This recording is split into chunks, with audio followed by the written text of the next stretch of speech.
এই মেয়েটির একটা অদ্ভুত শক্তি ছিল। সে এমন সব আত্মাকে দেখতে পারত যাদের আর কেউ দেখতে পেত না। একদিন ক্লাসে শিক্ষক সব ছাত্রকে দাঁড়াতে বললেন, কিন্তু একমাত্র সেই মেয়েটিই দাঁড়ালো। বাকিরা অবাক হয়ে তার দিকে তাকিয়ে রইল। তখনই তার ভুল বুঝতে পারলো, শিক্ষকটি ছিল এক ভূত, আর অন্য কেউ তাকে দেখতে পেত না। ভূতনি শিক্ষক ধীরে ধীরে তার দিকে এগোতে লাগলো। ভয়ে মেয়েটি তাড়াতাড়ি তার ছাতা খুলে ফেললো। অন্য ছাত্ররা তার এই হঠাৎ এই অদ্ভুত আচরণ দেখে চিৎকার করতে করতে ক্লাস থেকে দৌড়ে বেরিয়ে গেল। মেয়েটির নাম ছিল লিসা। যেহেতু সে ভূত দেখতে পেত, তাই সে সবসময় নিজের সঙ্গে একটা ছাতা রাখতো, কারণ সে ছাতা খুললে আত্মারা তার কাছ থেকে পালিয়ে যেত। ক্লাস শেষ হওয়ার পরও সেই ভূতেরা তাকে সর্বত্র অনুসরণ করত। একদিন লিসা যখন ছাতা খুলতে যাচ্ছিল, তখন এক আত্মা তার হাত চেপে ধরলো, যাতে সে ছাতা খুলতে না পারে। ঠিক সেই সময় এক ব্যক্তি সেখানে উপস্থিত হলো। সে নিজের ছাতাটি মাটিতে আঘাত করলো, আর সেখান থেকে এত শক্তিশালী এক শক্তি বের হলো যে ভূতটা সঙ্গে সঙ্গেই ধ্বংস হয়ে গেল। লোকটি বুঝতে পারলো যে লিসাও আত্মা দেখতে পেত।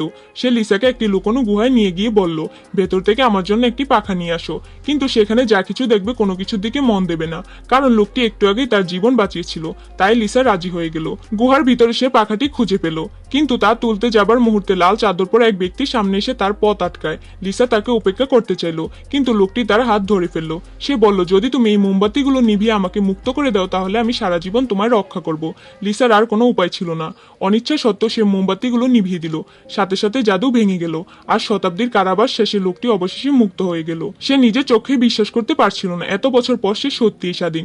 যখন সে চলে যেতে যাচ্ছিল, লিসা তাকে থামিয়ে আসতে বলল, দয়া করে আমার সঙ্গে থাকো, আমাকে রক্ষা করো। সে মুহূর্তে লোকটি নিজের দেওয়া প্রতিশ্রুতি মনে করলো, কিন্তু থাকার বদলে সে জাদু ব্যবহার করে লিসার স্মৃতি মুছে দিল। এরপর লিসার সাথে কি হলো জানতে হলে ভিডিওতে লাইক করে চ্যানেলটি সাবস্ক্রাইব করুন।